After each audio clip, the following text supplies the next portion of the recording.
For the first time in years, it is now the Republican Party who's forced to play defense for once now that their support for AI and big tech is blowing up in their faces. Axios reports that the Republican Party's Senate campaign arm sent a private memo to their AI overlords letting them know that the backlash to data centers has become so intense that it is hurting their chances of retaining the Senate in November. And Republicans reportedly want big tech companies to, quote, do whatever it takes to stem the public backlash. And AI companies are trying because, as Axios explains, tech giants are scrambling to pull together media campaigns to try to shift opinion before it hardens locally and nationally. But it may be too late because Axios continues, AI CEOs and top Republicans share in the rising panic. They tell us internal polls show data centers are as popular as spent nuclear waste and more broadly have become a proxy for feelings about AI. And you absolutely love to see it. Now, data centers have become so unbelievably toxic that Republicans have been forced to do what they almost never do. They are retreating. That to me is shocking because it's usually the Democrats who are retreating, but in this instance, it is Republicans who are retreating. And Republicans are especially concerned about the Senate race in Ohio, where the Democrat Sherrod Brown is hammering Jon Husted, the Republican, for supporting data centers. Here's one of the ads that Brown is running. He's been called the face of data centers in Ohio. Why? Because Jon Husted spent years aggressively recruiting data centers to the state, cutting sweetheart tax deals and fast-tracking approvals, while ordinary residents watch their electricity bills explode. We are here with Ohio Senator Jon Husted. We have a lot of experience with something called data centers. Jon Husted, who's he really working for? I'm Sherrod Brown and I approve this message.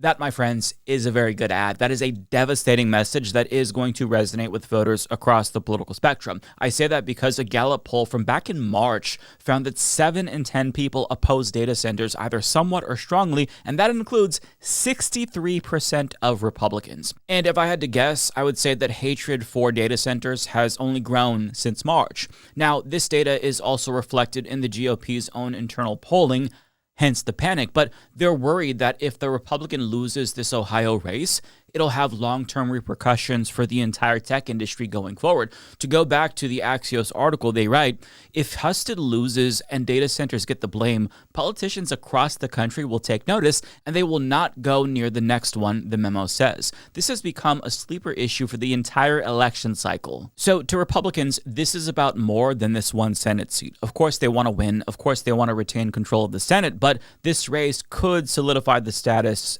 of data centers as political poison, and the industry as a whole would suffer as a result of that. And the AI bubble might even burst a little bit faster because of it, which would tank the entire economy while a Republican president is in charge, mind you, meaning that the entire Republican Party would be blamed for it, as was the case with the 2008 Great Recession when George W. Bush was still president. And Republicans obviously don't want that to happen. They would prefer to benefit from the AI gravy train for years to come.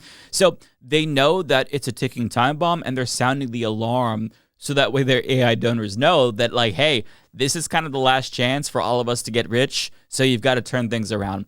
But unfortunately for them, it may already be too late, and I can assure you this isn't unique to Ohio because Politico reports that it's hurting Texas Governor Gregg Abbott in deep red rural areas too. In fact, Shelby Webb of Politico argues that the governor is actually bleeding support due to data centers and explains some longtime conservatives are now considering the unthinkable, voting in November for a Democrat to be Texas's next governor. And Abbott's August directive to pause Texas data center grid approvals hasn't convinced all of them to vote for him. Quote, they understand the repercussions of that, but you know what I'm hearing is, yeah, we'll have a Democrat in there and grit our teeth and bear it, but hopefully we'll come out of it the following election, said Nanny, who lives in Tom Green County. They're so upset they just want Abbott out. The welcoming approach that Abbott's Texas has taken toward data centers until now makes the rural pushback and the governor's retreat particularly striking as the industry grapples with resistance nationwide. Rural people feel like they're the ones seeing the brunt of this, and they don't like it, said Jim Henson, executive director of the Texas Politics Project. These issues are starting starting to bond together a lot of the people against data centers. So if Texas actually does do the unthinkable and they elect a Democratic governor for the first time in 35 years, it will be because of data centers. And if that happens, you can stick a fork in the industry. It'll be cooked at that point. There's just no coming back from that. It will be the biggest political loser in modern American history. And that's assuming that it's not already too late. But I will say that Republicans are very good at adapting, whereas Democrats are much slower to adapt. Now, to Democrats' credit, a lot of corporate Democrats are pivoting away from data centers themselves, but they do need to go the extra step and pin the unpopularity of data centers on Republicans, and I just don't know that they're savvy enough to do that. And it's also a lot harder to do that, a lot more unpersuasive if your party oversaw the proliferation of data centers when you had power. But I am pleased to see that Democrats are at least doing the bare minimum, which is pivoting away from data centers. For example, Pennsylvania Governor Josh Shapiro did a 180 on data centers and is now making an effort to actually try to regulate them, which is interesting. My governor, Tina Kotek of Oregon, also did a 180, and she canceled a 32-acre land sale previously allocated to a data center, and she subsequently endorsed locally endorsed moratoriums, even though earlier this year, it seemed like she was hell-bent on turning our entire state into one giant data center, and she conspicuously pivoted around the time that polling showed that her Republican opponent was actually leading. Now, correlation doesn't equal causation, but if I had to guess, I'd say that Governor Kotek probably felt like she had no choice but to pivot away from data centers, because if she didn't, she was leaving herself vulnerable to attacks from the Republican who might have tried to outflank her on this issue, because everybody knows that people in Oregon are pissed off about data centers. We all fucking hate them. They are everywhere. And last time I checked, we ranked 5th throughout the country for the most data centers. And listen, nobody likes Christine Drazan. She's run for governor of Oregon before and she lost, but she's been strategically quiet on the issue of data centers. And she even offered some platitudes here and there about, maybe we'll leave this up to communities. And I think that Kotek feared that a lot of Oregonians would make the same calculation that rural voters in Texas might make. And she might have expected some Democrats to cross party lines or just not vote in order to punish her for enabling the takeover of data centers in our state. And I'm skeptical that, voters would actually opt for a Republican in Oregon because this is a deep blue state. But Kotek wouldn't have made a pivot that sharp if her internal polling didn't scare her shitless. Now, for those wondering, no, our governor didn't face a substantial primary challenge. There were approximately 14,395 primary opponents running against her, and leftist votes were split like 100 different ways. But the fact that a governor in a deep blue state like Oregon is feeling the heat too, that really demonstrates just how angry voters are about this issue. But here's the thing. Republicans are also capable of pivoting, and in order to obscure their previous support for data centers, they're going the extra step of pivoting and attacking their opponents for being pro-data center. And if you look at the gubernatorial race in Wisconsin, where Francesca Hong, the anti-data center DSA candidate, narrowly lost, it's actually the Republican who's attacking the Democrat, David Crowley, over his support for data centers. Meet data center David Crowley. There's an opportunity for us to really become AI and a data hub for not only for the entire country, but for the entire globe. And he wants you to pay for it. Data center David Crowley won't roll back data center tax incentives. Our lakes run dry. Family farms paved over. Why? Because Crowley's campaign is funded by the people building them. Data center David Crowley. Big tech wins. Wisconsin pays. Damn. In retrospect, Francesca Hong's Thanksgiving tweet doesn't look too bad now, does it? But if you would have told me that Sherrod Brown ran that ad, I would have believed you, because it could have been anyone's ad. A Democrat, a socialist. If you look at, Francesca Hong, she was running strongly against data centers, hence why she had so much momentum. But that's an ad from Crowley's pro-data center Republican opponent, Tom Tiffany.